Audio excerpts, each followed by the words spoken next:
Eh, Assalamualaikum warahmatullahi wabarakatuh.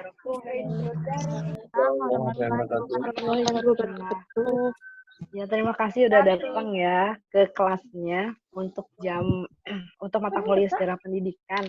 Suara saya lagi serak nih, saya lagi batuk. Untuk materi dari teman-temannya yang kemarin presentasi udah dibaca, yang tadi saya upload itu. Udah, Bu. Udah, Bu. Tentang apa coba? Tentang sistem zonasi. Contohnya Kebijakan pemerintahan Indonesia. Tentang zonasi ya. Di sini ada salah satu kelompoknya nggak yang mempresentasikan? ada, Bu. Siapa? Saya Rin Febrianti, Bu. Oh, coba Ririn sedikit aja, beberapa kalimat aja, jelaskan tentang yang Ririn buat itu. Dan merupakan suatu kebijakan dilakukan yaitu Menteri Pendidikan terhadap suatu Merdeka Belajar. Mana sistem zonasi itu merupakan sekolah yang berada itu peserta didiknya menerima daerah yang berada di dekat sekolah itu tuh, Bu. Iya, betul. Kayak gitu ya. Jadi sistem zonasi itu memang dibuat supaya ada pemerataan katanya. Jadi nggak ada mana sekolah yang bagus, mana sekolah yang kurang bagus. Biasanya kan itu dikenal dengan klaster-klaster ya. Nah, klaster 1 biasanya sekolah-sekolah yang memang murid-muridnya itu pintar-pintar semua. Ada juga klaster yang rendah, biasanya murid-muridnya itu yang kurang-kurang pintar semua. Agar tidak ada image seperti itu, makanya dibuatlah tersebut. Sekarang ya, akan bertanya, nanti saya akan masukkan sebagai nilai keaktifan seperti di dalam kelas. Kamu bertanya di sini? Pertanyaannya nih, Bu. Zonasi. Sebutin namanya ya, biar saya catat di sini. Apa?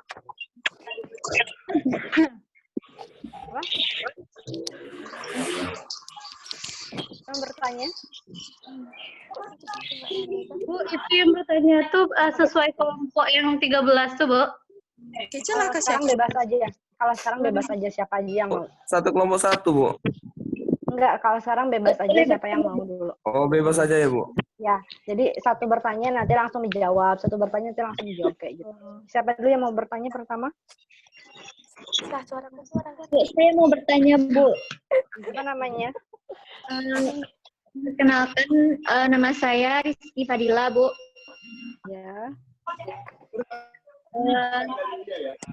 Bu, kan tadi sudah dijelaskan tentang sistem zonasi, yang dimana ada sisi negatif dan ada sisi positifnya.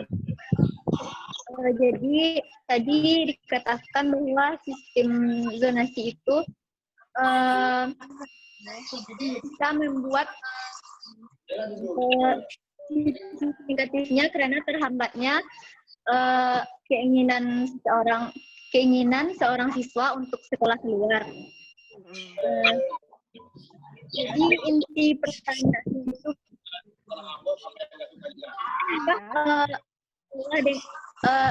lebih baik sekolah sistem zonasi itu diadakan atau ditiadakan. Ya, ini pertanyaannya.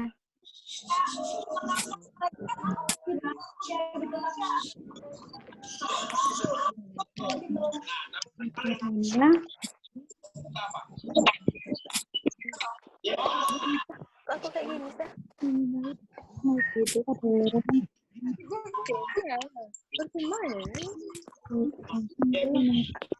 Itu pertanyaannya, tulisan saya jelek ya. Lebih baik diadakan sistem zonasi itu atau ditiadakan? Itu pertanyaan dari Rizky Fadila. Siapa yang mau menjawab? Ini yang jawab wajib kelompok atau bebas, Bu? Bebas, siapa aja.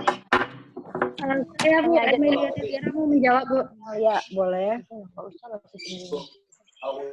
Baiklah, saya akan mencoba menjawab pertanyaan dari Rizky Fadila, yaitu apakah lebih baik diadakan atau ditiadakan zonasinya?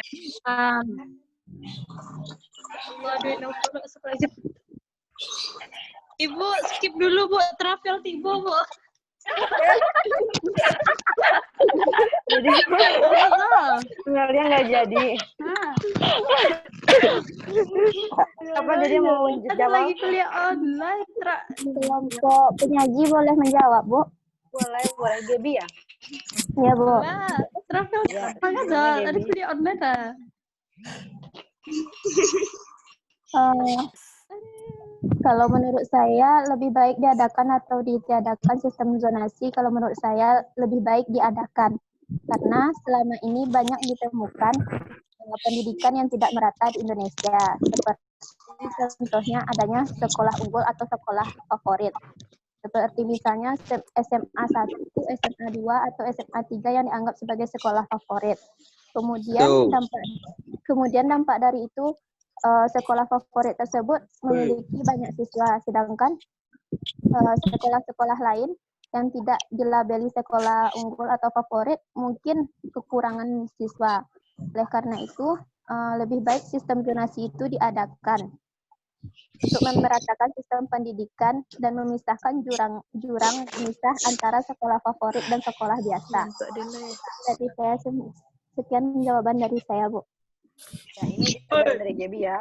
Katanya zonasinya lebih baik diadakan agar pendidikannya merata, kemudian juga agar siswa itu tidak memburu satu sekolah aja yang bagus-bagus gitu ya. Sekarang kan gitu ya, mau masuknya ke SMA 1, semuanya ke SMA 1 gitu kan, dianggap bagus. Ada jawaban yang lain lagi? Nanya, Bu. Apa? Mau bertanya? Masih boleh menambahkan, Bu? Boleh, siapa namanya? Emilia Nelira, Bu. Amelia, udah di travel Amelia? Iya tadi, Bu, di tempat travel ya, Bu.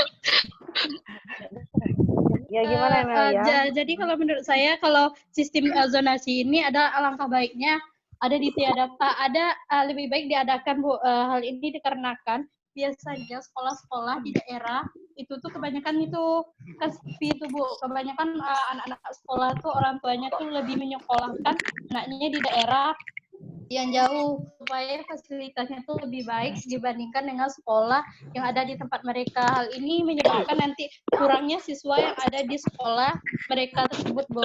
Maka kalau menurut saya lebih baik sistem zonasi ini lebih baik diterapkan sehingga adanya pemerataan sekolah di setiap daerah tersebut, Bu. Ya. Betul ya. Jadi kenapa sistem zonasi itu ada ya, yang namanya sistem zonasi itu ada yang pro ada yang kontra ya. Kalau misalnya sistem zonasinya itu diadakan, maka nanti yang pertama itu sekolahnya akan merata siswanya, jumlahnya. Terus yang kedua,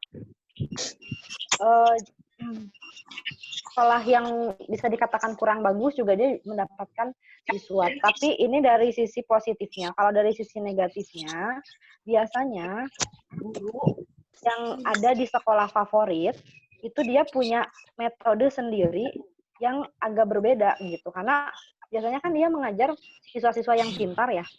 Kalau siswa yang pintar, biasanya metodenya itu akan beda kan dengan siswa yang kurang pintar kan. Makanya di sini akan ada kesulitan bagi siswa yang biasa aja, dia karena masuk sistem zonasi ya. Kemudian dia misalnya masuk ke SMA, katakanlah yang bagus SMA Negeri 1 misalnya. Dia akan adanya suatu kesulitan itu gitu. Jadi ada sisi positif, ada sisi negatifnya itu seperti itu. Kalau pengalaman yang di Bandung, itu kan SMA yang paling bagus di sana itu SMA 3. SMA 3 itu, dia gurunya itu jarang ngajar. Jadi memang anaknya itu pinternya itu benar-benar pinter dari dalam kali ya. Jadi gurunya itu memang jarang ngajar, jadi banyak ngasih tugas. Tapi dengan begitu kalau anaknya pinter, ya mereka maju-maju aja. Tapi karena sekarang sistem zonasi, yang ada mereka kebingungan gitu. Jadi siswa yang biasa aja itu mereka bingung kenapa gurunya jarang ngajar katanya. Bukan jarang ngajar, dia memang punya metode khusus untuk anak yang pintar. Jadi memang akan ada adaptasi yang berbeda. Mau bertanya lagi? Ayo Bu, saya ingin bertanya Bu. Nurkolik. Nurhalik, iya. Ya, jadi gini, Bu. Saya kan kalau waktu awal-awal semester itu biasanya sering dengar berita